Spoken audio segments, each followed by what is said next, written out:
క్షణం మీరు లేచినట్లయితే ప్రార్థన చేసుకున్న వినే వెంటనే వాక్య జ్ఞాన అభ్యాసంలోకి వెళ్దాం. ఆధ్యాత్మిక స్థితిలోకి దేవుని సహాయం తీసుకున్నాం. దేవాన్ని కృతజ్ఞత ఉన్న తండ్రి, ఆయన మమ్మల్ని ఇంటి రీతిగా వచ్చారు.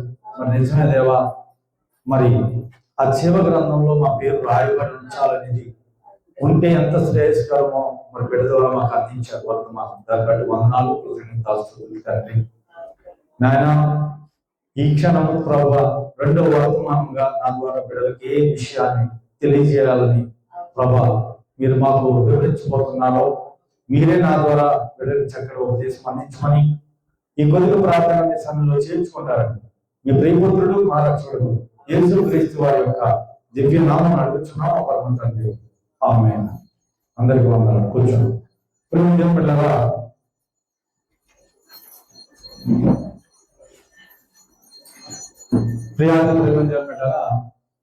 గడిచిన వారము మనం ఒక విషయాన్ని తెలుసుకోవడానికి ప్రయత్నం చేస్తాం. అయితే సమయం తక్కువ ఉంది కనుక మీకు మరలా వచ్చే ఆదివారం తెలియజేస్తానని చెప్పాను. అయితే ఆ విషయం చెప్పే ముందు ఈరోజు మనం 87వ కీర్తన చదువుకున్నారు కదా, మనం ఇప్పుడు చదివాం కదా, సహోదరులు తెలియజేశారు కదా. అందులో మీకు అర్థమైన విషయం ఏదైనా ఉందా?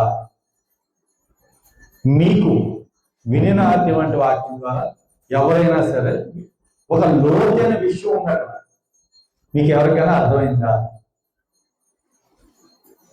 చాలా చాలా లోతైనటువంటి విషయం ఉంది, నిగూఢమైన సత్యం ఉంది, గూఢార్థం ఉంది. అందులో గ్రంథాన్ని చాలా లోతుగా తీసుకెళ్లేటువంటి ఒక వాక్యం ఉంది అక్కడ. ఏమైనా అవగాహన కలిగిందా? అర్థమైందా? 87వ కీర్తనలో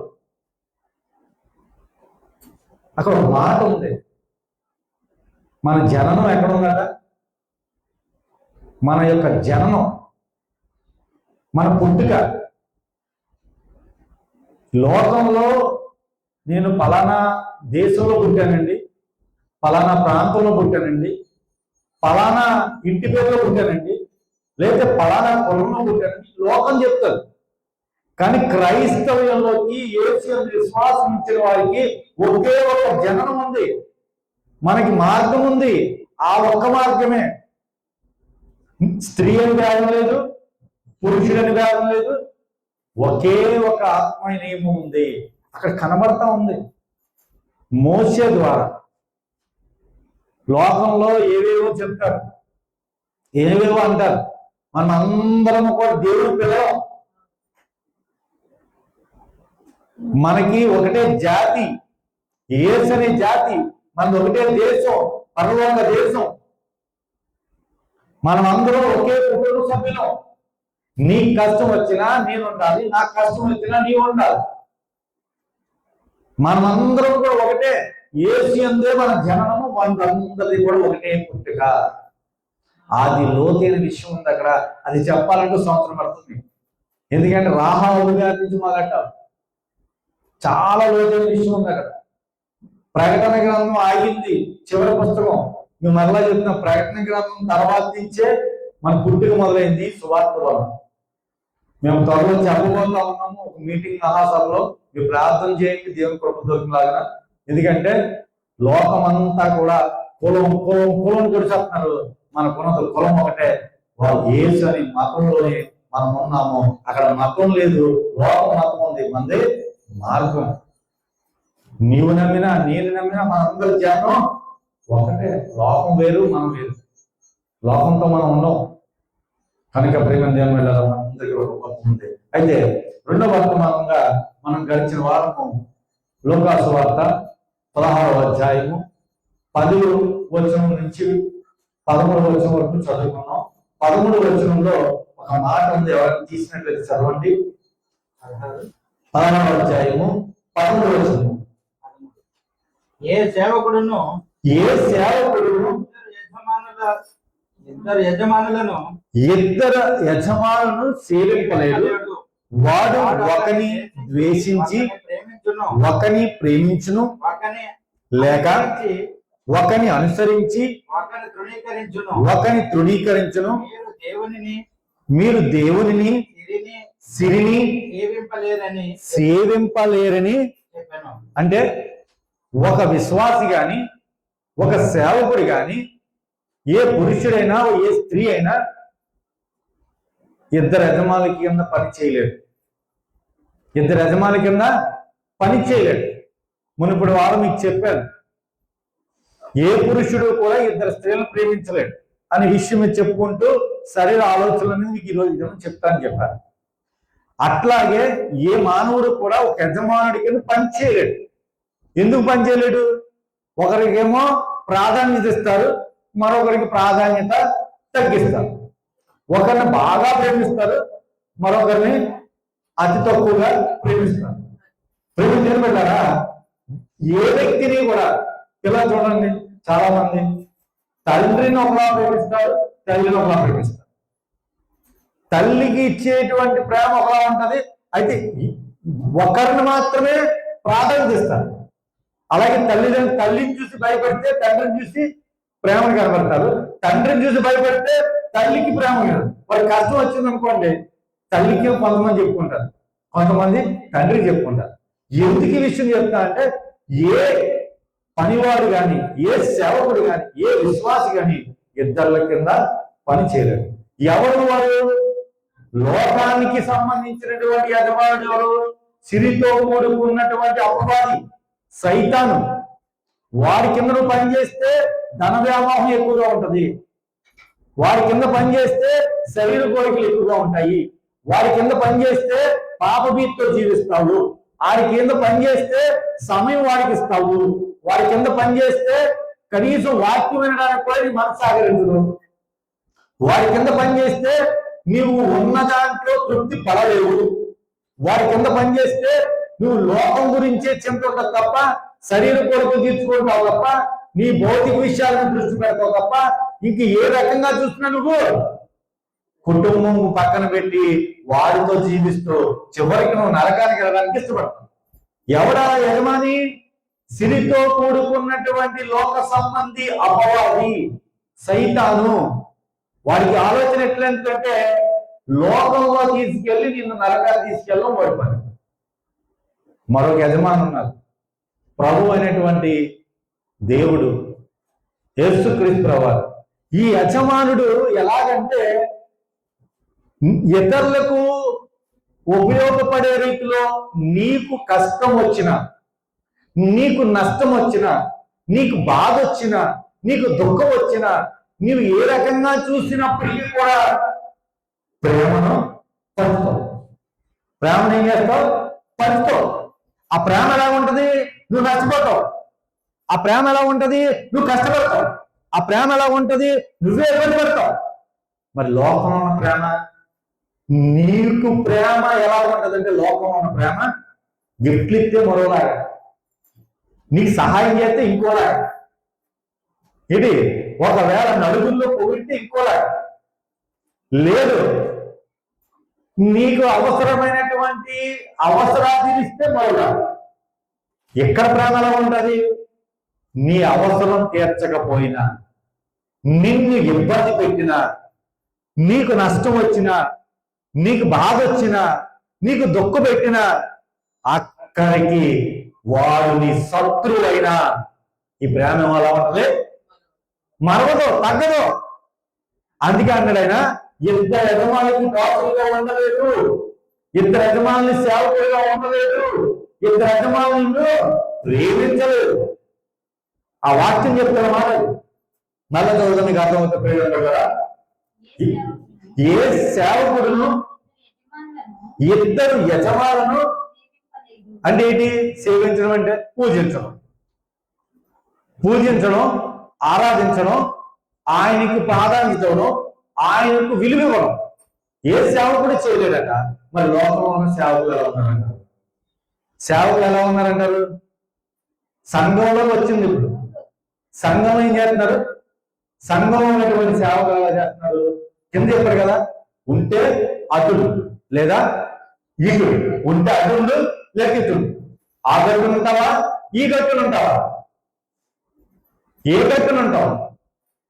ఆ గట్టును ఉంటావా లేక ఈ గట్టును ఉంటావా? ఉంటే అటుండు, లోకంలో తిరుగు.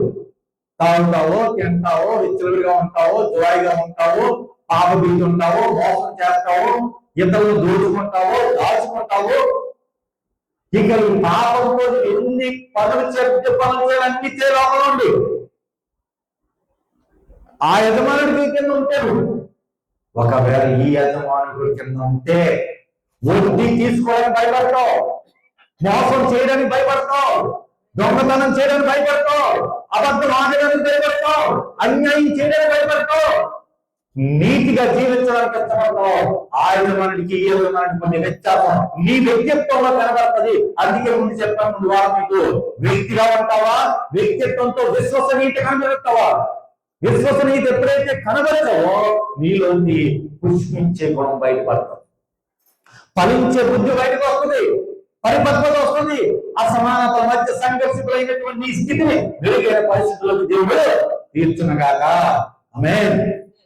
ప్రియామంత్రం మనం ఏం చేస్తాం తెలుసా? ఆడుతూ ఉన్నాం, తాత్కాలిక సుఖభోగాలు అనుభవించడానికి. రేపటి జన్మలో ఎవరికి కావాలండి? రేపటి తింటామో, ఉంటామో, బతుకుతామో, తినేద్దాం, తాగేద్దాం, సుఖిద్దాం. అదే కదా లోకం చెప్తా ఉంది. తాగుము, తినుము, సుఖించు. లోకం చెప్తుంది. ఇక్కడ ఏమంటుంది?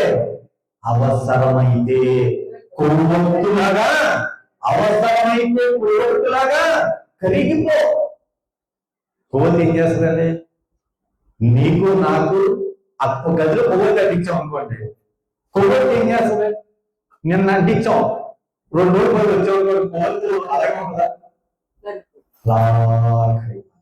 కరిగిపోయినప్పుడు ఆ గదంతా కూడా ఏమవుతుంది? వెలుతురు ప్రకాశిస్తుంది. లోక యజమానుడి కింద ఉంటే అదే కొవ్వొత్తు కరిగిపోయి వెలుతురు వచ్చి వెలిగించినట్లుగా చూడండి. అగ్గిపుల్ల ఎప్పుడైనా గమనించారా? అగ్గిపుల్ల చిన్నదే. మీకు ఒక కొన్ని వారం నుంచి చెప్పాను యాకోబులో, నాడి మీద అగ్ని వంటిది, అడవి తగిలేడాల్సింది. లోక యజమానుని దాసుడు చేసుకుని మనం కానీ అగ్నిగా ఉండగలిగితే మన మాటలు ఏం చేస్తుంది సార్? భార్య భర్తలు నిలబడేస్తాం, భార్య భర్తలు నిలబడేస్తాం, తల్లి నిలబడేస్తాం, ఎదుటితో గొడవ పడతాం, ప్రేమ లేదు, ఇరుకుపోతే ప్రేమించాం. ఈ ఎక్కడికి వెళ్ళినా నువ్వు ఉన్నతో అగ్గే, నువ్వు ఇంటి అగ్గే, ఇంకా ఎక్కడికి వెళ్ళినా. ఎందుకని? ఆ అగ్గి ఎటువంటిది? లోక అగ్గి. ఈ అగ్గి ఏంటి? ఈ వెలుతురేంటి? 10 మందికి పంచేది. అక్కడే నీ యొక్క వ్యక్తిగా ఉంటే నీ వ్యక్తిత్వం కనబడి విశ్వసనీయత కనబడుతుంది. ఎప్పుడైతే విశ్వసనీయత కనబడదో నీలోంచి దేవుడు ప్రత్యక్షత కనబడుతుంది. ఎప్పుడైతే ప్రత్యక్షత కనబడదో నీ క్రియ, నీ మాట, నీ ఆలోచన, నీ ఉద్దేశము, నీ తలంపు, నీ ప్రవర్తన, నీ ఆంతర్యము, ఆలోచన, సమస్తము, నడవడిక అన్ని కూడా దేవునికి ఎలా ఉంటాయండి? మహిమకరంగా ఉంటాయి. వాటి వలన క్రియలలో వచ్చి అనేకులు నిన్ను చూసి క్రీస్తుని తెలుసుకుంటారు, నన్ను చూసి క్రీస్తుని తెలుసుకుంటారు. మనం ఎప్పుడైనా గమనించండి, రైలు వెళ్తుంటాం, లేకపోతే బస్సులు వెళ్తుంటాం, లేకపోతే తెలియని ప్రాంతాలకు వెళ్తాం. మన మాటను చూసి చాలా మంది పసిగడతారు తెలుసండి, మనం చేసే సహాయం చూసి పసిగడతారు తెలుసండి, మనం వాళ్ళకి అందించేటువంటి సహకారం బట్టి పసిగడతారు తెలుసండి. ఒక్కొక్కసారి మీరు యేసుని నమ్ముకున్నారా అంటారు. ఎప్పుడు? నీ మాటలు చూసి, నీ నడవడికను చూసి, నీ యొక్క ఆ ప్రేమ కనబరిచే చూపును చూసి. మరి వాడిని సేవించేవాడు, వాడి కింద ఉండేవాడు, వాడితో ఉండేవాడు. నువ్వు 10 రూపాయలు ఇస్తేనే ప్రేమిస్తావు, 10 రూపాయలు సాయం చేస్తేనే ప్రేమిస్తావు, డబ్బును వాడిని ప్రేమిస్తావు, భేదవాడిని ప్రేమించు, నీకు ఉపయోగపడ్డవాడిని ప్రేమిస్తావు. నీతో పాటు మంచిగా లోపల ఎంత కుళ్ళు పెట్టుకున్నా, ఎంత దురాగా ఉన్నా, ప్రేమగా పైదానిలో మాట్లాడేవాడిని ప్రేమిస్తావు.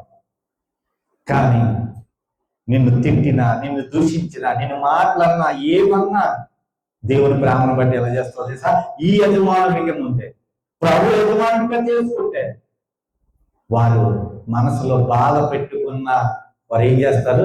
ప్రేమ పలుకుతూనే ఆ బాధను కూడా దిగమింగుకొని దేవునికి సహకారానికి పొందినట్లుగా వీళ్ళకి ఏం చేస్తారు? సహాయం చేస్తారు. నోటితో మాట్లాడే మాటలో కూడా ప్రేమను పంచుతారు. కానీ ప్రేమ ఆ ప్రేమకి ఈ ప్రేమకి, ఆ యజమానికి ఈ యజమానికి చాలా చాలా చాలా తేడా ఉంది. నువ్వు ఆ గట్టు తింటావా, ఈ గట్టు ఉంటావా? లేదండి, అటు ఇటు కాకుండా నులువెచ్చగా ఉంటావంటావా? నులువెచ్చగా ఉంటే ఎలా ఉంటది? నులువెచ్చగా ఉంటే ఎలా ఉంటుంది చెప్పమంటారండి? రెండు కాళ్ళ మీద పడవేసిన వాడు ఎలా ఉంటాడు? ప్రయాణం గమ్యస్థానం చేరుకుంటాడా? గమ్యస్థానం చేరుకుంటాడా? ఇప్పుడు మనం ఉన్నామండి, ఒక పడవేమో ఇలాగా తూర్పుగా చేస్తుంది, ఒక పడవేమో పడమటిగా చేస్తుంది. బయలుదేరే సమయానికి ఒక కాలు అంత చేశాను, ఒక కాలు ఇంత చేశాను. ఇప్పుడు ఏమవుతుంది? నేను తూర్పుకి వెళ్తానా, పడమటికి వెళ్తాను? ఎక్కడికి వెళ్తాను? అగాధాన్ని పోతాను, నీటెట్టుకు పోతాను. నేటి క్రైస్తవులు ఇట్టే దిగజారిపోతా ఉంది. ప్రార్థన జీవితం ఉందనుకుని వాక్యం లేకపోవడం, వాక్యం ఉందని ప్రార్థన లేకపోవడం, ప్రార్థన వాక్యం ఉందని సహవాసం లేకపోవడం, సహవాసము వాక్యము ప్రార్థన ఉందని ప్రేమను పరచకపోవడం, ప్రేమ ఉందని సహవాసం ఉందని వాక్యం ఉందని ప్రార్థన ఉందని ఇతరులతో సంకీర్ణంగా జీవించడం అలవర్చకపోవడం. ప్రతిదీ నీకు గ్రంథం విడవచ్చి చెప్తా ఉంది. ఏం చేస్తున్నారు తెలుసండి? లోక ఆశల మధ్య శరీర కోరికలు తీర్చుకుంటూ బ్రతుకులై, గత వారం చెప్పాను, రెండు యజమానులు చేసుకుని మేము క్రైస్తవులము, క్రీస్తు కొరకు అపసాధ్యం అవుతాము అంటే అనుకుంటూ మరలా మారు మనసు లేని స్థితిలో ఉండేటువంటి నీకు క్రైస్తవ్యం ఉంది. మరి వీళ్ళకి బాప్తిజం మళ్ళీ ఇస్తావా? రెండోసారి బాప్తిజం ఇస్తావా? ఉందా అవకాశం? ఉందండి. రక్షణ మళ్ళీ జీవితం ఉందా? ప్రభువు మళ్ళా నీకోసం తిరిగి పడతారా? లేదు. ఇంకొకసారి రక్తం కాలుస్తారా? ఎందుకు ఈ మాట చెప్తానంటే, బుద్ధిహీనులకు ఉండేటువంటి జీవితమే నులువెచ్చని గుణం. ఇది ఎలాంటిది ఏంటంటే చెప్పమంటారా? ప్రమాదం అంటండి, చాలా ప్రమాదం. ఎలాంటి ప్రమాదం తెలిసి చెప్పమంటారా? క్షణపాఠంలో ప్రమాదం జరిగితే జీవితాలు తలకిందులైపోయే రోజులు. నిన్న నేను ఒక ప్రాంతానికి వెళ్తే అక్కడ ఒక ఆయన చనిపోయారు. బర్రెల దొడ్లోకి వెళ్ళాం, అంతా అయిపోయింది. అక్కడ ఎవరు కూడా సహకరించట్ల. ఆ సమయంలో ఇంచుమించుగా ఒక 50 నుంచి 60 మంది యవనస్తులు, అంటే ఒక ఏజ్ పర్పస్ లో వాళ్ళు ఇచ్చారు. ఎందుకు ఏంటంటే బర్రెల గ్రౌండ్ లో ఉన్న వ్యక్తిని పోల్చడానికి డబ్బులు ఇచ్చారు. ఆ డబ్బులు ఎవరు ఇచ్చారన్నారంటే అక్కడ ఉన్నటువంటి వ్యక్తులు ఇచ్చారు. కానీ వాళ్ళు ఏం చేశారు సార్, పూర్తిగా వ్యసనానికి బానిస అయిపోయి ఇతను సగం పెట్టి ఇంట్లో కూడా బయట కూడా కాదు, మళ్ళీ అక్కడ కూర్చున్నారు, దొరుకుతా ఉన్నారు అక్కడ. నేను అన్నాను, ఈయన బాధ పెట్టడం కదా ఆయన బాధ పెట్టాను. ఈయన బాధ పెట్టడం కాదు, ముందు వాళ్ళు బాధ పెట్టండి అంటే చాలా మంది కోపం వచ్చిన మాటని చెప్తే వ్యసనాలు పడిపోయి ఇంత చేస్తే ఇంకో విషయం చెప్పంటారా? ఈ అడవులు ఉంటే అక్కడికి ఒక వ్యక్తి వార్త తీసుకొచ్చాడు. ఈ యొక్క లేఖలా ఒక కుమారుడు పుట్టాడట. ఏదో ఆవిడేదో ప్రైవేట్ జాబ్ చేసుకుంటుంది, భర్త ఏదో ప్రైవేట్ జాబ్ చేసుకుంటారు. కొత్త నూతన వాహనం పోటీ కానీ కొత్తని గొడవ చేయడట. అప్పు చేసి ఈఎంఐ పద్ధతిలో అప్పు చేసి నూతన వాహనం తెచ్చిచ్చారట. ఆ కుర్రుడు మరో స్నేహితులతో కలిసి పూర్తిగా వ్యసనాలకు అలవాటు పడిపోయి తీసుకెళ్ళి డివైడర్ కుదియాడు. ఎక్కడ కుదియాడండి? డివైడర్ కుదియాడు, చనిపోయాడు. చనిపోయిన వార్త అక్కడ వచ్చింది. అక్కడ వచ్చే అది ఎవరో తీసుకొచ్చిన వార్తను బట్టి ఇంకా ఆ కుటుంబంలో ఒక విషయం గమనించండి, ఏ ప్రేమ లేదు ఆ కుర్రోడు దగ్గర. దేవుని భయం లేదు, దేవుని ప్రేమ లేదు, దేవుల్లో జీవించడం తెలియదు, వ్యసనాలకు అలవాటు అయిపోయాడు, లోకాశంలో జీవించాడు, భద్రత తెలియదు, బ్రతుకును మార్చుకోవడం తెలియదు. దేవుడి ప్రేమ ఏమైపోయింది? తల్లిదండ్రులు చాలా మంది నేటి క్రైస్తవులు ఏం చేస్తారంటే నులువెచ్చని బతుకుంది. ఆ నులువెచ్చని బతుకు ఏం చేస్తారంటే వీళ్ళు ఆదివారాన్ని పూర్తిగా కేటాయించలేదు. ఏదో వచ్చాము మాకు ఉంది ఇచ్చేసాము, దీన్ని డబ్బులు ఏమంది ఎవరు? ఏ దేవుడు లేనివాడా? నేను మరలా చెప్తున్నాను, దేవుడికి కాలం చేసేవాడు అందరూ కూడా లంచం వేస్తా ఉన్నారు. నీకు సహాయం పొందుకుని నువ్వు లంచం వేస్తా ఉన్నావు. ఏ బయట ఉద్యోగస్తుడు నీకు సహాయం చేసి లంచం ఇచ్చినట్టు దేవుడికి లంచం వేస్తా ఉన్నావు. నిజంగా దేవుడు భక్తిలో ఉంటే నీ నులువెచ్చని గుణాన్ని పాల్గొనే నీ నుండి వచ్చిన స్వభావాన్ని పాతిపెట్టాయి. ఎలా ఉండాలి తెలుసండి ప్రియమైన దేవుని బిడ్డలారా? దేవునికి పూర్తిగా చెందాలంటే, దేవుళ్ళు ఉండాలంటే చూద్దాం మన ప్రేమ దేవుని బిడ్డలారా. మత్తయి సువార్త 6వ అధ్యాయం 24వ వచనం తీసినట్లయితే చదవండి. మత్తయి సువార్త 6వ అధ్యాయము 24వ వచనం. ఎవడును ఇద్దరు యజమానులు దాసులుగా ఉండనేరడు, అతడు ఒకరిని ద్వేషించి ఒకరిని ప్రేమించును, లేదా చాలా జాగ్రత్తగా గమనించండి, ఒకరి పక్షముగా ఉండి ఒకరిని తృణీకరించును. మీరు దేవునికి సిరికి దాసులుగా ఉండనేరడు. అందువలననే నేను మీతో చెప్తున్నాను, ఏమి తిందుమో ఏమి త్రాగుదుమో అది మీ ప్రాణము కూర్చైనను, ఏమి ధరించుకోమో అది మీ దేహము కూర్చైనను చింతింపకుడి. ఆహారం కంటే మీ ప్రాణము, వస్త్రము కంటే దేహమును గొప్పవి కావా? ఆకాశ పక్షులను చూడుడి, అవి విత్తవు కోయవు, ఏం చేయమంటే కోట్లలో కూర్చుకొనవు, అయినను మీ పరలోకపు తండ్రి వాటిని పోషించుతున్నారు. మనం ఏం చేస్తాం? కూడబెడతాం. ఏం కూడబెడతావు? నువ్వు కూడబెట్టాల్సింది ఏంటి? నీతి కూడబెట్టు. నువ్వు కూడబెట్టవలసింది ఏంటి? యథార్థత కూడబెట్టు. నువ్వు కూడబెట్టవలసింది ఏంటి? పవిత్రత కూడబెట్టు. నువ్వు కూడబెట్టవలసింది ఏంటి? పరిశుద్ధత కూడబెట్టు. నువ్వు కూడబెట్టవలసింది ఏంటి తెలుసా? సత్యం కూడబెట్టు. ఇవి కూడబెట్టి నీ కూతురికి నీ కొడుక్కి ఇవి నీ బిడ్డలకి ఎలా ఉంటుందో తెలిసినాడు? దేవుని కాపుదలలో ఉంటారు.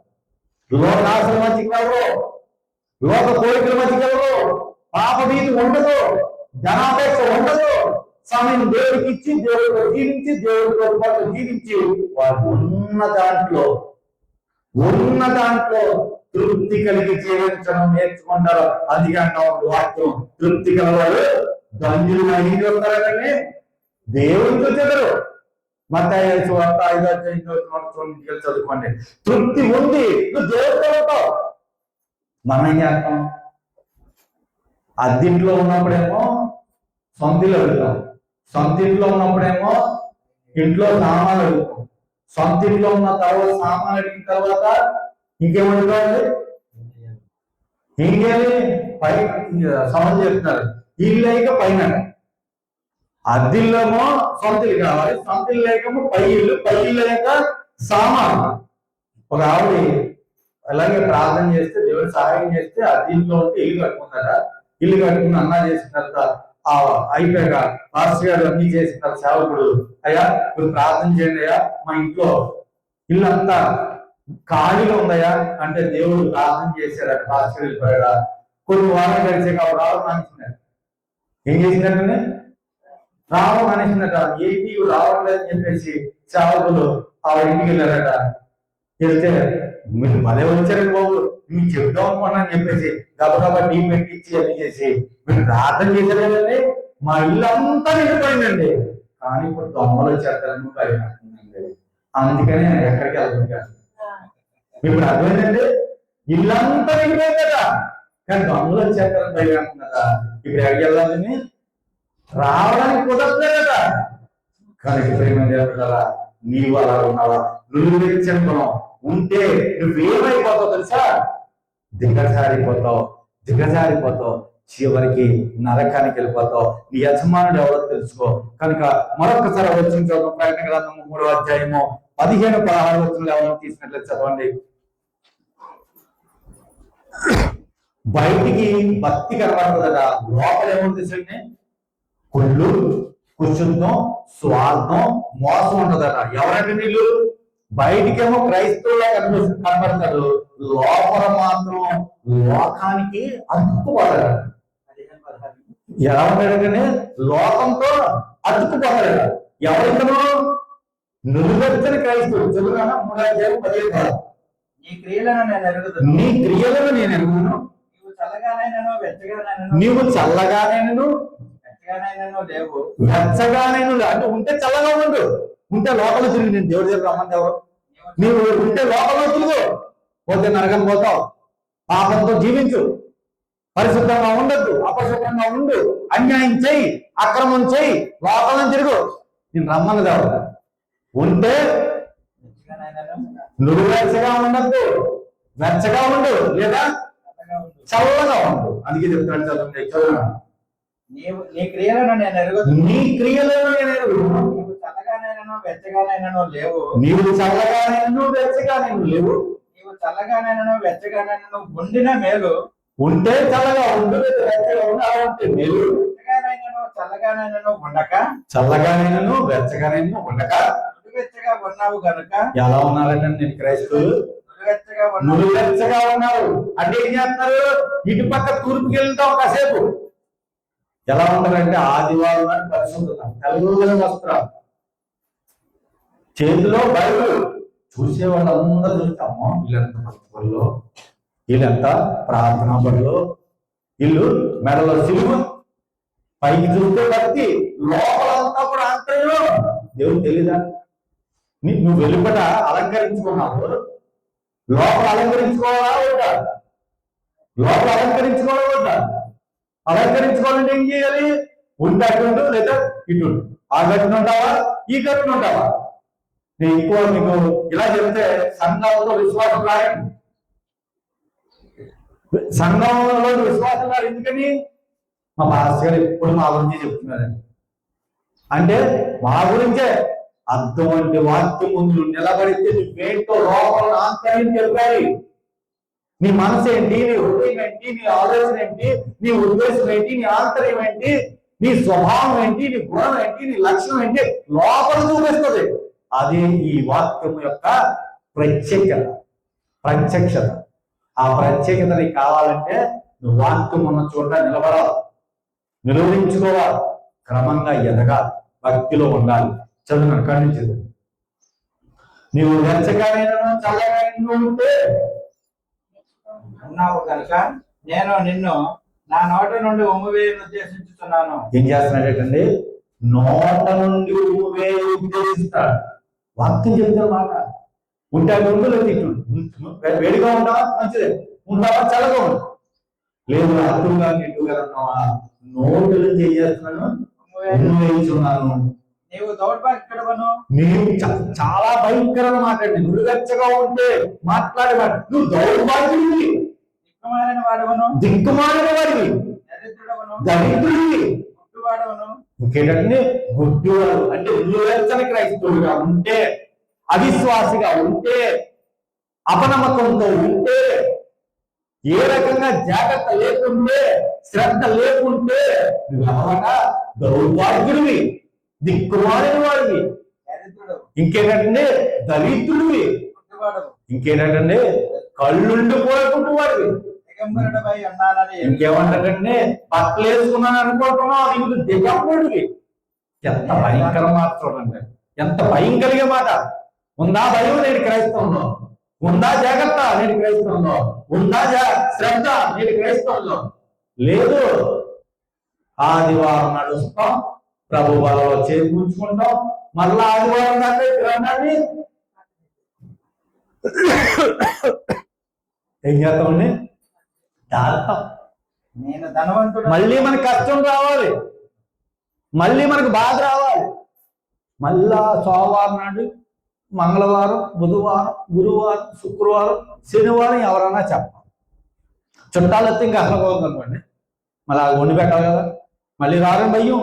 దేవుడు రాకపోయినా మరలా చుట్టాలు వండి పెట్టాలి, చుట్టాలను చూసుకోవాలి, బంధువులు చూసుకోవాలి. క్రైస్తవం ఎలా ఉందంటే భయం కలుగుతూ ఉందండి. ఆ మాట మనిషి ఎలా మాట్లాడో దౌర్భాగ్యుడు అట. చదువున్నాను సార్ మరొకసారి.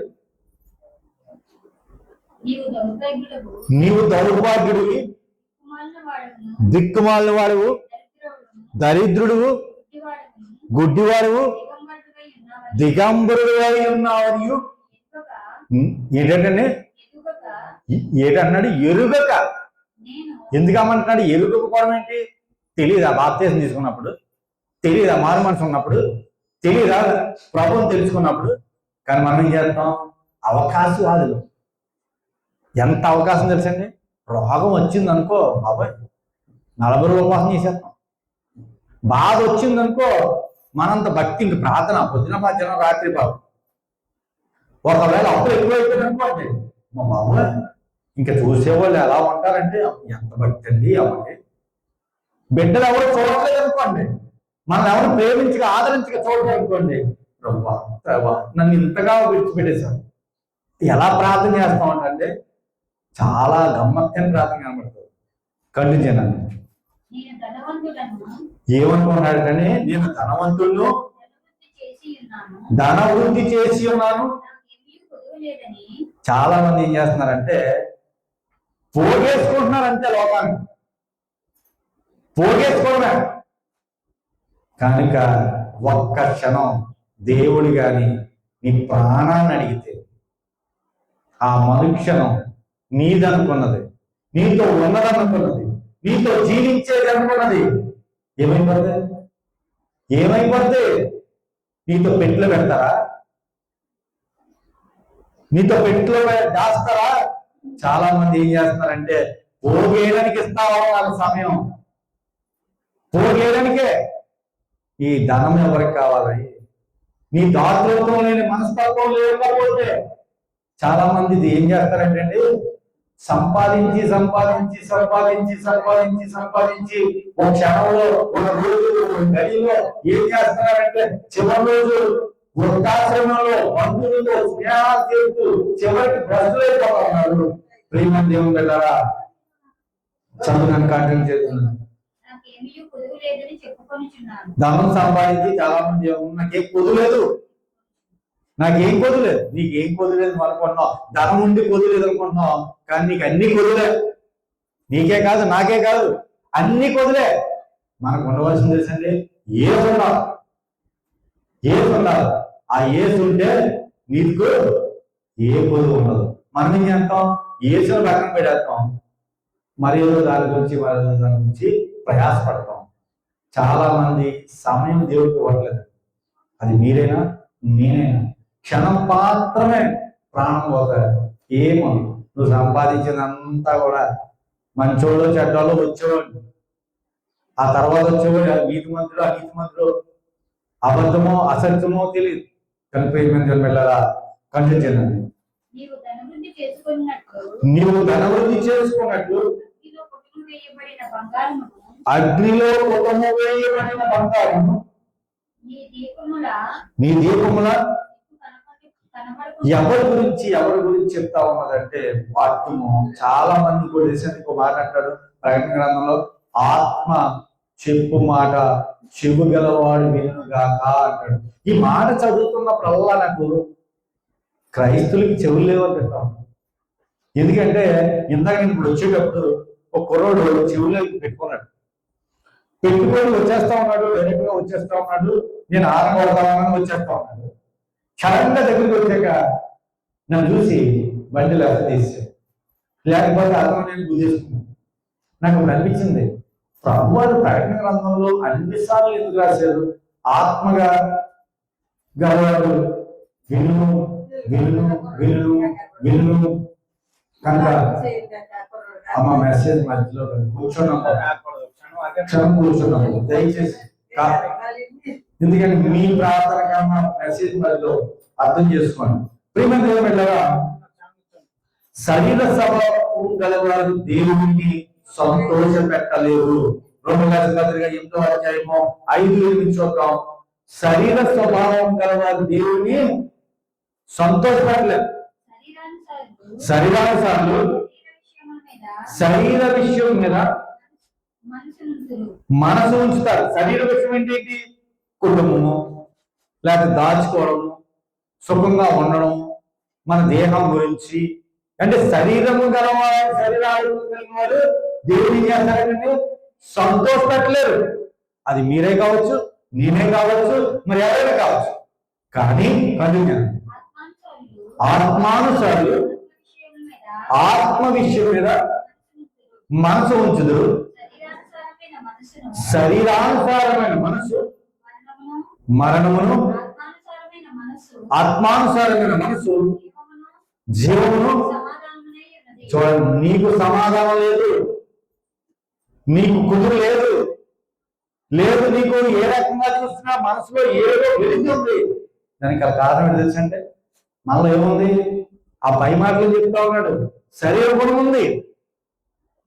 శరీర గుణం ఏం చేస్తుందంటే ఆత్మను పక్క పెట్టి కోరికలు తెచ్చుకొని మనం ఏమైపోతాం? రోజు రోజుకి బలహీనైపోతాం. దేవుడు సంతోషపెట్టలేం. దేవుడు సంతోషపెట్టాలంటే వీళ్ళు ఏముండాలి? ఆత్మీయ స్వభావం ఉండాలి. ఆత్మీయ స్వభావం ఎక్కడి నుంచి వస్తుందంటే దేవునితో సహవాసం చేస్తే వస్తుంది. చాలా మంది నేను క్రైస్తవులు ఏం చేస్తా ఉన్నారంటే నులువెచ్చని స్వభావం వల్ల అవిశ్వాసాలు అయిపోతున్నారు. అవిశ్వాసాలు అయిపోయి శరీర కోరికలు వెళ్ళిపోతున్నారు. శరీర కోరికలు వెళ్ళిపోయి దేవుడు సంతోషపెట్టట్లేదు. దేవుడు సంతోషపెట్టట్లేదు సరి కదా, చివరికి వెళ్ళిపోతున్నారంటే మరణానికి వెళ్ళిపోతున్నారు. కనుక ప్రేమ దేవుడు నిజమైన ఆస్తి పిల్లలకి ఇవ్వాలి అంటే దేవునిలో దాయి పరిశుద్ధంగా జీవించడం నేర్పించు, భక్తులు పెంచు, భద్రత దొరుకుతుంది. ఎటువంటి ప్రమాదం వచ్చినా ఆ కొత్త బైక్ కొనుక్కొని కుర్రోడు చనిపోయి తల్లి ఎంత బాధపడుతున్నారో, ఏ కారణం చేత నా వ్యక్తికి దేవుడు భక్తులు పెంచితే ప్రమాదం అనేది వస్తే అడ్డు ఎవరిని పడతారండి? ఒకవేళ ఎవరో వచ్చేసాడు గుద్దే పోతున్నాడు కన్ను యొక్క పాటలో, నేనే సాక్ష్యం మీ అందరికీ తెలుసు. నేను ఎప్పుడు పెట్టలేదు. బాగుంటే మా పిల్లలు ఎప్పుడైనా గుర్తొచ్చుంటే ఆ ఫోటోలు చూసుకొని మా నాన్నటండి అలా చేసేయండి, ఇలా చేసేయండి, నా భార్యన నా పిల్లలు గుర్తు తెచ్చుకుంటారు. ఏది సంవత్సరం ఫస్ట్ సారి ఏమో సంవత్సరం గుర్తు అవుతుంది, తర్వాత రెండో సంవత్సరం ఏమో చుట్టాలు పిలుస్తారు, ముందు సంవత్సరం అందరం చూసేస్తారు, రెండో సంవత్సరం చుట్టాలు పిలుస్తారు, మూడో సంవత్సరం ఇంట్లో వెళ్ళే కూడుకుంటారు, నాలుగో సంవత్సరం గుర్తరాదు. ఒకవేళ ఏ నాయకులు ఏమైనా ప్రజా క్షేత్రంలో పోరాటమైతే ఎవరైనా ప్రజలు గుర్తించుకుంటారేమో. మరి కుటుంబం ఏం చేస్తారు? చాలా మంది ఏం చేస్తారంటే నేటి జనాలు ఎలా ఉన్నారంటే బతుకుండగా పూట అన్నం పెట్టలేదు, బతుకుండగా జత పట్టుకోలేదు, బతుకుండగా ప్రేమను పంచలేదు, బతుకుండగా సహాయం చేయడం కాదు, బతుకుండగా ఆ తల్లి గురించో ఆ తండ్రి గురించో ఆ వ్యక్తి గురించో ఏ రకమైన విధానాలు ఉండవు. చనిపోయిన తర్వాత 1,00,000 మంది భోజనం పెడతారు. ఏంటి సంవత్సరం బట్టల మంది చేస్తారు, దుప్పటి చేస్తారు, భోజనం చేసేస్తారు. కనుక ప్రేమ దేవుని వెళ్ళారా, ఇవన్నీ కూడా ఏమి తెలుసండి? వాడు ధనాపేక్ష సిరికి దాసులైన వాడు, లోకానికి దాసులైన వాడు, సైతానికి దాసులైన వాడు, శరీరానికి దాసులైన వాడు, లోకాశల్లో కూరుకుపోయేవాడు. కానీ ప్రేమ దేవుని పెట్టారా, నీవు దేవునికి యజమానుడిగా స్వీకరిస్తే నీ స్వభావం కంటికి కనబడాలి, నీ ఆలోచన క్రియలో కనబడాలి, నీ ఉద్దేశం ప్రేమలో చూపించాలి. అధికం ఉన్నట్లే నీకు. కనుక అంటాడు ప్రేమ దేవుని కదా, ఈ యొక్క లోక స్నేహం దేవునితో ఒకటి వైరం. చూడ వచ్చింది కాదు, యాకోబు పత్రిక 4వ అధ్యాయము 4వ వచనం అంటది, లోక స్నేహం దేవునితో వైరం. లేదంటే ఏదో రకంగా 4 గోపిడేస్తాను ఆ తర్వాత దేవుడు చేస్తాను. చాలా మంది ఏం చేస్తారంటే చాలా మంది మీరే కాదు నేనే కాదు చాలా మంది నడుపుకున్న గుణం ఏంటంటే సెటిల్ అయ్యే వద్దాం, బాగా సంపాదించే వద్దాం, ఉద్యోగంలో స్థిరపడే వస్తాం, పిల్లలకు పెళ్ళిళ్ళే వస్తాం, లేకపోతే మాకు ఏ అప్పులు లేకుండా వస్తాం. ఇది ఏంటంటే ఇది లోక స్నేహం చెప్తాం. యాకోబు 4:4 వచనం తీసుకుని చదవండి. ఏమన్నాడండి? చాలా భయంకరమైన మాట. అవిశ్వాసికి ఉండే గుణం, నిలువెచ్చని స్వభావం ఉండే గుణం, లోకాశలో ఉండే గుణం, సిరికి యజమానులు చేసుకునే వారి గుణం, పాపాన్ని కలిగిన వారి గుణం లేదండి. నేను ఎప్పుడు వ్యభిచారం చేశాను? నేను ఎప్పుడు వ్యభిచారం చేసాం అంటున్నావా నువ్వు? నేను ఏమన్నాడండి? చాలా కంటించాను మళ్ళీ. ఈ లోక స్నేహం దేవునితో వైరమని మీరు ఎరగరా? ఎవరితో మాట్లాడు? ఈ లోక స్నేహం దేవునితో వైరం. నీకు గొడవ వచ్చింది అంటే, నీ ఇంట్లో సమాధానం లేకుండా ఉంది అంటే, నీ ఆరోగ్యం క్షీణించిందంటే, నీ స్వభావం మారిపోయింది. నీ స్వభావం దేనికి దాచిపోయిపోయావు? మీరు అన్నట్టు సంపాదించుకోండి. ఎంతకాలం అద్దెంట్లో ఉండమంటారా? ఎంతమంది పస్తే ఉండమంటారా? పక్కన అడిగే తినమంటారా? నీవు దేవుడి మీద మొదట ఆధారపడి దేవునికి ప్రాధాన్యత ఇచ్చి దేవుని కొరకు నీతిని జరిగించగలిగి యథార్థతో జీవించడం నేర్చుకుంటే, పరిశుద్ధత జీవితం నీకు కలిగితే, దేవుణ్ణి యజమానుడిగా చేసుకొని నీవు నడక నేర్చుకుని మాట పలితే, అందుకంటాడు యాకోబు 1:17లో, క్రియలు లేని విశ్వాసం మృతం, చనిపోయినట్టు, చలనం లేనట్టు. ఏంటి?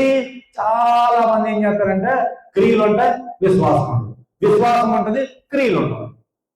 ఏంటి? నులివెచ్చని గుణం. ఒక్క యజమానుడికి కాకుండా ఇద్దరు యజమానులు చేసుకునేటువంటి స్వభావం.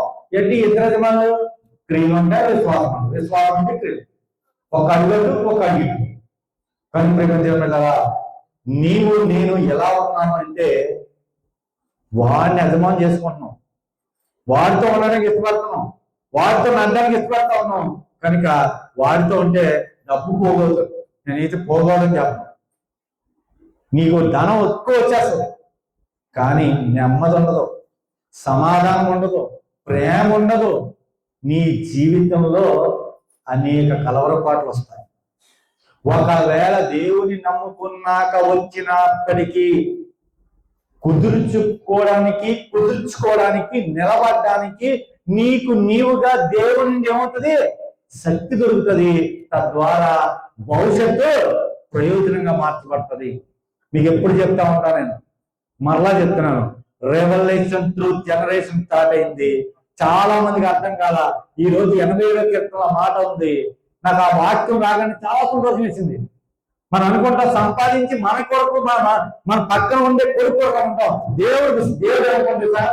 4 తరాలు చూస్తున్నాడు. అంటే ఏంటి? 4 తరాలంటే 400 సంవత్సరాల తర్వాత చూస్తున్నాడు. నువ్వు ఇప్పుడే చూస్తున్నావు. 400 సంవత్సరాలంటే చూడండి, నీ నీ నీ నీ తర్వాత వచ్చే తర్వాత కూడా బాగుండాలని నేను చెప్తున్నాడు. నువ్వేమనుకున్నావు? ఈ రోజు బాగుంటే చాలండి, శుభ్రంగా చిన్న మాట వేసుకుని ఆయన అదే కదా. తిరుగు, తాగును, సుఖించు, ధనవంతుడు ఉండే గోడది. సిరికి దాసుడు ఉన్నావా? నువ్వు మట్టిలో వెళ్ళిపోయినప్పుడు లేవో. ఏసుకి దాసుడిగా ఉన్నామో, చనిపోయిన తర్వాత తిరిగి లేస్తావు, మహిమా శరీరం ధరించుకుంటావు. మరి ఆకాశం రాబోతున్నాడైనా ప్రకటన గ్రంథంలోనే దైవ మార్గం దాచిచ్చాడు. ఆ ప్రకటన గ్రంథం ఇక్కడికి చాలా మంది అర్థం కావట్లేదు. ప్రకటన గ్రంథంతోనే ఎందుకు ఆడుతుంది? ప్రకటన ఏంటి? చివరి పుస్తకం ఎందుకు? ప్రకటన గ్రంథమే చివరి ఎందుకు పెట్టాడు దేవుడు? చాలా మందికి ఇంకా అర్థం కావట్లా. ఎందుకంటే నువ్వు వెచ్చం భక్తి అయిపోయి ఇద్దరు యజమానులు చేసుకున్నాం, ఒకరు కాదు. సైతాన్తో కూడా మన సహవాసం ఉంటా ఉంది. నేను గ్రహిస్తున్నాం. ప్రమాదకరమైన పరిస్థితిలో ఉంటా ఉన్నాం. తృప్తి లేదు, ప్రేమ లేదు, భక్తి లేదు, భయం లేదు, జాగ్రత్త అంతకన్నా లేదు, దేవుని అంటే శ్రద్ధ లేదు. కనుక శరీర స్వభావం కలిగిన వారు దేవుణ్ణి సంతోష పెట్టలేదు. చివరిగా గురి చేస్తాను తెలియజేస్తారా? లోకంతో స్నేహం, దేవునితో వైరం ఎందుకు చేతంటే, లోకంలో భ్రష్టమైన మానవ లోకం ఉందండి. మీకు ఎవరికి తెలియని ఒక రహస్యం ఉంది. లోకంలో ఏముందటండి? భ్రష్టమైన మానవ లోకం. చాలా మంది లోకంతో స్నేహం చేస్తే ఒక 10 సంవత్సరాల తర్వాత, 20 సంవత్సరాల తర్వాత, 30 సంవత్సరాల తర్వాత, 40 సంవత్సరాల తర్వాత ఒకసారి మీరు నిలబడండి. నిలబడి లోకంలో ఉండి 40 సంవత్సరాల తర్వాత మీరు మొదట ఏ ఆలోచనతో ఉన్నారో అక్కడే ఉంటారు. మీకు అర్థమైంది లేదో? ఎలాగంటే, ఇప్పుడు నాకు ఒక 25 సంవత్సరాల వయసు, నేను లోకంతో స్నేహం చేశాను, పాపంతో జీవించాను, ఆదివారం ఆరాధనకు వస్తున్నాను, ప్రభురాజం కూడా తీసుకుంటున్నాను, పాపంలో లోకంలో ఉంటే ఆదివారంలో భక్తిలో ఉన్నాను అనుకుంటూ లోక కోరికలో తిరుగుతున్నాను. 60 సంవత్సరాలు వచ్చే కూడా పరిస్థితిలో చెప్పండి. అప్పుడు కూడా అప్పులే, అప్పుడు కూడా చెప్పలే, అప్పుడు కూడా చేయజాపడమే, అప్పుడు కూడా ఇంకే పక్కుడుగా చూడమే, అప్పుడు కూడా ఇంకోటి ఎవరైనా సహాయం చేస్తే బాగుండేమో, ఎవరైనా సహకరిస్తే బాగుండేమో. ఎందుకని? నులువెచ్చని భక్తి, నులువెచ్చని స్వభావం, అంటే అవిశ్వాసం. కానీ నీవు యేసు యజమానుడికి అంగీకరించి యేసుతో జీవించగలిగినప్పుడు, యేసుతో నడుచుకున్నప్పుడు, శ్రమలో కూడా, కష్టంలో కూడా, నష్టంలో కూడా దేవుని వలె నువ్వు ప్రేమించినప్పుడు, ఆ ప్రేమలో నీవు ఫలించినప్పుడు నీ జీవితం భవిష్యత్తు ఎలా ఉండదు? కొలిదేవులో చెయ్యి చాపు, చెయ్యి పైన ఉంటది, కింద ఉండదు, చెయ్యి పైన ఉంటది. దీవులలో, ఆశీర్వాదంలో, అద్భుతాలు నీ కుటుంబము, నీ బిడ్డలు, నీ తరం, నీ జనరేషన్, నెక్స్ట్ నెక్స్ట్ నెక్స్ట్ ఎప్పుడు కూడా నీ చేయాలా ఉంటది? పైనే ఉంటది, కిందకు ఉండదు. కానీ ప్రేమించే బిడ్డలా, నీవు నురువెచ్చన అన్య లోకంతో స్నేహం, దేవునితో వైరం, లోకంలో భ్రష్టమైన మానవ లోకం ఉంది. జాగ్రత్త. అజాగ్రత్తగా ఉంటే పడిపోతావు, జారిపోతావు. క్రూరత్వం, మూర్ఖత్వం వస్తుంది. మూర్ఖత్వం ఎలా ఉంటుంది సార్? భ్రష్ట స్వభావం వస్తుంది. చివరిగా నువ్వేమైపోతావు అంటే దిగజారిపోతావు. భక్తి బయలువే, రక్షణ తీసుకున్నవాడువే, మారు మనసు ఉన్నవాడువే, క్రైస్తవుడివే, కానీ ఎక్కడికి చెప్పుకోవడానికే. ఎక్కడికి వస్తాయి? చెప్పుకోవడానికి, చూడడానికి, ఎవరికి చెప్పడానికి. దేవుడు ఏం చేస్తాడు తెలుసండి? దేవుడు ఏం చేస్తాడు సార్? లోపల చూస్తాడు, ఆంతర్యం చూస్తాడు, ఆంతర్యం చూస్తాడు. ఆ లోపల ఉన్నటువంటి ఆ స్వభావం చూసి నీకు ఇష్టపడతాడు. లేదండి నేను నల్లగా ఉన్నాను ఇష్టపడినేమో దేవుడు అంటా ఉంటాడా? నువ్వు పొట్టుగా ఉన్నావు వద్దయ్యా, నువ్వు పొడుగ్గా ఉన్నావు వద్దయ్యా, నువ్వు ఆడదాన్ని వద్దయ్యా, నువ్వు నల్లగా ఉన్నావు వద్దయ్యా, నువ్వు తెల్లగా ఉన్నావు వద్దయ్యా అంటాడా దేవుడు? దేవుడు ఏం చూస్తాడు కదా? ఆంతర్యం చూస్తాడు, లోపలదే చూస్తాడు, బయటికి చూడడు. కనుక దేవుని వెళ్ళారా, ఇది ఎలా ఉన్నా సరే చూడండి. ఒక ధనవంతుడి ఇంటి బయట ఎవరున్నారండి? లాజరు ఉన్నాడు. ఏముంది శరీరం నిండా? పుండ్లు. ఎలాంటి పుండ్లవి? కుక్కలు వచ్చి నాకేవాడు. ఏమి నాకేవాడిని? కుక్కలు వచ్చి లాజరు ఏమైపోయింది? ఎక్కడికి వెళ్ళాడు? అబ్రహాము రొమ్మున ఎక్కడున్నాడు? అబ్రహాము రొమ్మున ఆదుకున్నాడు. ధనవంతుడు అంటా అన్నాడు, అయ్యా అబ్రహ్మ, ఒక్కసారి నన్ను నా ఇంటికి పంపిస్తే నా తోబుట్టులు, నా బంధువులు ఇంకా ఎక్కడ ఉన్నారు? కింద ఉన్నారు.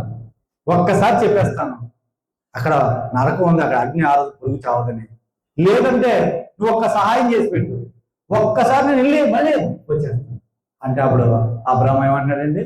అక్కడ వారు ఇక్కడ రావట్లేదు, ఇక్కడ వారు అక్కడ వెళ్ళలేదు, మధ్యలో ఉంది అగాధం ఉంది.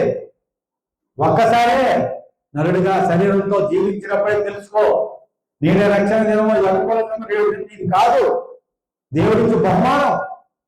ఆ బహుమానం నీకు అందాలి అంటే పరిశుద్ధ జీవితం ఉండాలి.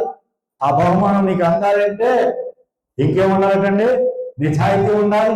ఆ బహుమానం నీకు అందాలంటే ప్రేమ ఉండాలి. ఆ బహుమానం నీకు అందాలంటే పవిత్రత ఉండాలి. ఆ బహుమానం నీకు అందాలంటే విశ్వాసముకు తగినటువంటి జీవితము ఉండాలి. ఆ బహుమానం నీకు అందాలంటే దేవునికి అనుకూలమైనటువంటివి యాజక సమూహంలో ఎక్స్ట్రా ఎక్స్ట్రా ఎక్స్ట్రా లైఫ్ ఉండాలి. విలువ పెట్టి నువ్వు కొనబడిన వాడు. ఏ విలువ తెలుసా? ఆయన విలువైన రక్తం పెట్టి కొనబడ్డా.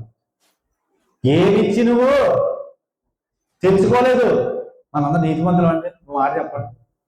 దేవుడు నీతిమంతులు, మనందరూ పరిశుద్ధులువా? ఒక మాట చెప్పండి. దేవుడు ఏం చేశాడు? ప్రేమించాడు. ఉచితమైన ప్రేమను మనకి ఏం చేశాడు? పంచాడు, రక్తం కార్చాడండి. ఆయన చివరి క్షణాన్ని కూడా ప్రాణం పోతున్నప్పుడు ఏమంటుంది సార్? తండ్రి, వీరు ఏమి చేయించున్నారో వీరికి తెలియదు. ఎంత చక్కని మాట అండి. మనం అంటాం మాట. అంతేందుకు, ఒక లైన్లో మనం వెళ్తున్నాం అనుకో, ఎవరైనా చిన్న సూది ఎట్టుకోవచ్చు. మనం సూదెచ్చి గుచ్చమనండి. భలే కూర్చోనా, ఇంకోసారి కూర్చో, మళ్ళీ ఇంకోసారి కూర్చో అంటావా? ఇది ప్రేమ ఇది? ఆడు సూదెచ్చి గుచ్చేడు అంటే చుట్టూ చూసి గుణపం దొరికితే ఏం చేద్దాం మనం? ఏం చేద్దాం? గుచ్చేద్దాం, గుణపట్టేసి. శరీరానికి బలహీనత ఉంది వేసిన విశ్వాసులారా. ఆ బలహీనత ఏంటో తెలుసా? నీకు సహాయం చేస్తేనే ప్రేమిస్తావు. ఆ బలహీనత ఏంటో తెలుసా? నీకు ఉపయోగపడితేనే ప్రేమిస్తావు. ఆ బలహీనత ఏంటో తెలుసా? నీ కొరకు జీవించే వరకు నీకు జీవిస్తావు. అది లోక బలహీనత. అది అధిగమించడానికి ఆయన వచ్చాడు.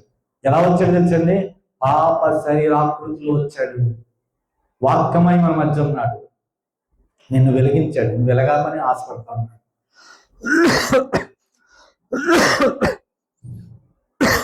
నిన్ను వెలిగించిన దేవుడు నేనేం చేయమన్నాడు తెలుసా?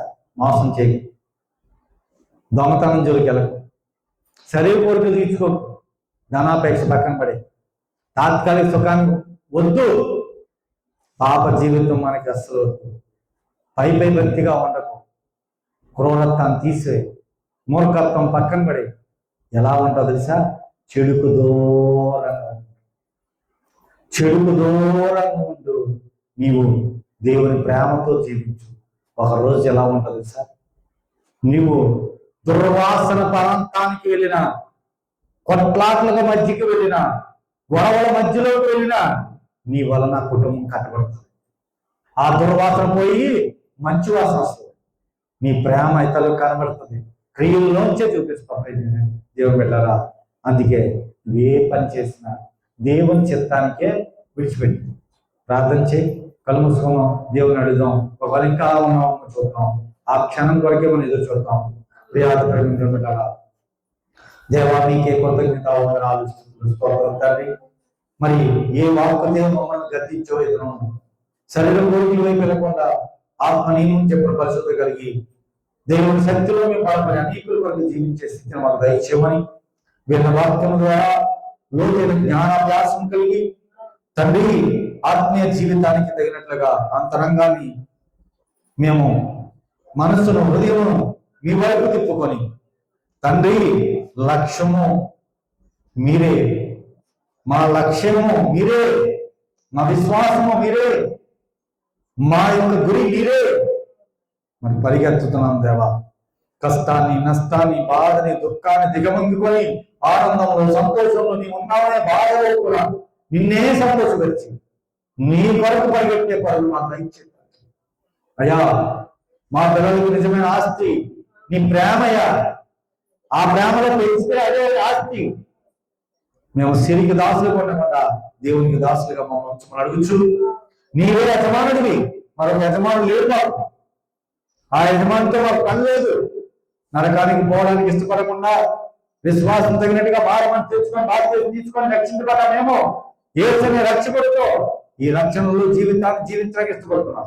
సమయం నీకు ఇచ్చి మేము దేవుని కొరకు జీవించే బాధ్యత దయచేయమని ఈ కొత్త ప్రార్థన విషయంలో చేర్చుకోమని మీ ప్రియపుత్రుడు మా రక్షకుడు యేసు క్రీస్తు వారి యొక్క దివ్య నామమును అడిగి బ్రతిమలాడి వేడుకొనిచున్నామయ్యా మా పరమ తండ్రి. ఆమేన్. అందరికీ వందనాలు. ఆరాధనకు భాగమైంది.